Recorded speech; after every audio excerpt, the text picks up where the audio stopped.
There's a quote from one of my English teachers at Lord Marion named Mr. Fisk.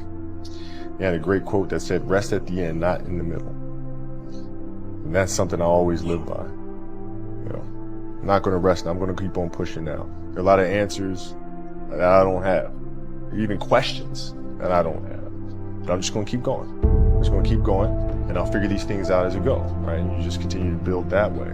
So I try to live by that all the time. At what age did that goal become crystal clear? I made that deal with myself at 13 years old. At 13 years old? 13 years old. That's the deal I made. Crystal clear about it? Crystal clear. And where did inspiration come from? The love of the game.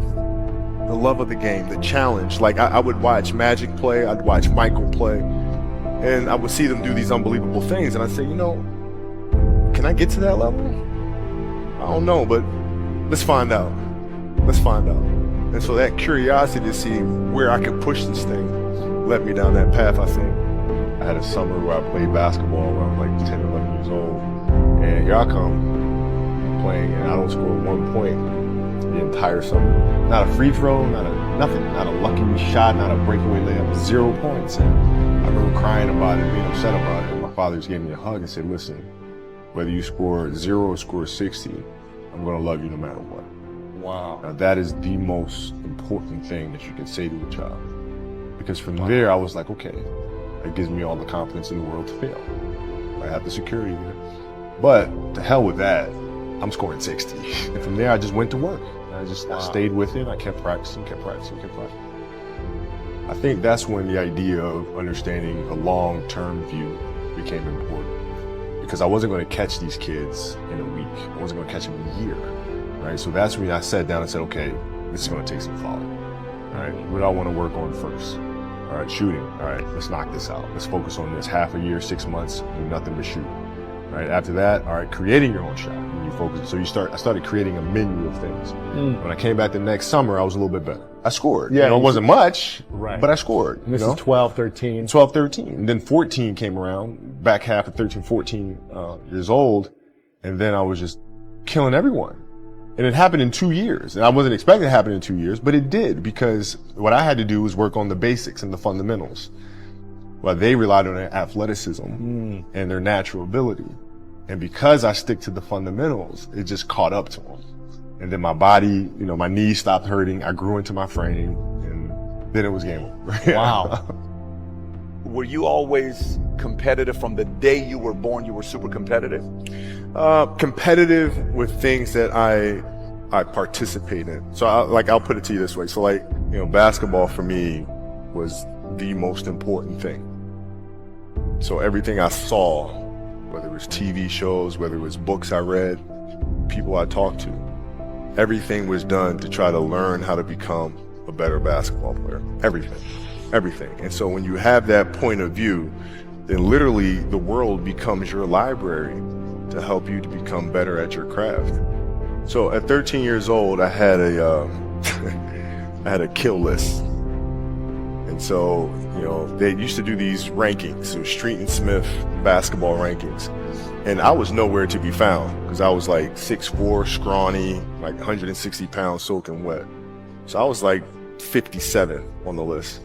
And so I will look at 56, 55, all the way up to number 1, who these players are, what club teams they played for. So when we go on an AAU travel circuit, I got to hunt them down, right? And so that became my mission in high school, is to check off every other person, all those 56 other names, hunt them down and knock them down. So when we played at 13, I would size you up and see what your strengths and weaknesses are. How do you approach the game? Are you silly about it? Are you goofy about it? Are you good at it just because you're bigger and stronger than everybody else? Right? Or is there actually thought and skill that you put into it? Right? And when I'd play to my weaknesses. I was working on the things during those games that I was weak at. Left hand, pull-up jump shot, post game. Right? So I have a strategy. What was really your work ethic like, and for how long did you stay disciplined? Well, I mean, every day. I mean, since, you know, 20 years. I mean, it was an everyday process and trying to figure out strengths and weaknesses. For example, jumping ability. Now, my vertical was a 40, it wasn't a 46 or a 45. My hands are big, but they're not massive. right? So you got to figure out ways to strengthen them so your hands are strong enough to be able to palm a ball and do the things that you need to do. Quickness, I was quick, but not insanely quick. I was fast, but not ridiculously fast, right? So I had to rely on skill a lot more. I had to rely on angles a lot more. I had to study the game a lot more. And, but I enjoyed it though. So like from the time I can remember when I started watching the game, I studied the game and it just never changed. What does losing feel like to you? It's exciting. Why is it exciting? Because it means you have different ways to get better. There's certain things that you can figure out that you can take advantage of, right? Certain weaknesses that were exposed that you need to shore up, right? So it was exciting. I mean, it sucks to lose, right? But the hardest thing is to face that stuff. That's a really, really tough challenge. How did you get mentally and emotionally so strong where it doesn't bother you? Well, you know, you got to look at the reality of the situation. You know, like for me, it's not, you know, you kind of got to get over yourself, right? And then after that, it's okay, well, why did those air balls happen? Got it. I didn't have the legs. So you look at the shot, every shot was online. Every shot was online, but every shot was short, right? I got to get stronger. I got to train differently. The weight training program that I'm doing, I got to tailor it for an 82 game season so that when the playoffs come around, my legs are stronger and that ball gets there. So I look at it with rationale and say, okay, well, the reason why I shot air balls is because my legs aren't there. I go, well, next year they'll be there. You have to do the hard stuff and watch that game and study that game to not make those mistakes over and over again just because you weren't brave enough to face it. So you got to deal with it. Face it. Got to deal with it. Face it, learn from it. You don't want to have that feeling again, do you? Right? So you got to really study it, face it. And not to say you'll win the next time you face it, but at least you'll give yourself a better chance. Yeah. It's an obsessiveness that comes along with it. You want things to be as perfect as they can be, understanding that nothing is ever perfect. But the challenge is try to get them as perfect as they can be. And what can you do? It's in your control. So control what you can. You have this mindset, but how did you develop that?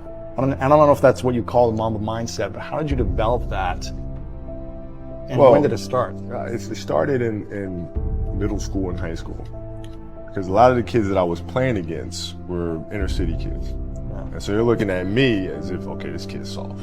They felt like they could try to be physical or try to intimidate me and do all this other stuff, which they couldn't, right? But now I'm saying, okay, well, you're trying to attack me. How am I going to attack you? How can I mentally figure out ways to break you down?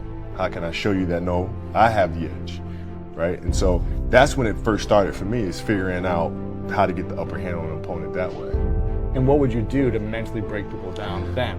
One of the things I would do is, while everybody would be at the cafeteria, work, you know, eating and doing all sort of stuff, I just go back to the gym. And so that was my way of showing them, yeah, I may be from the suburbs, but you're not going to outwork me. Wow. Like I see a lot of players take vacations with other players that are close friends, and they'll just take vacations just to take vacations, or just hang out just to hang out. Like I never did that. Why not though? Why didn't you do that? Well, because when I retire, I didn't want to have to say, I wish I would have done more. I don't want that.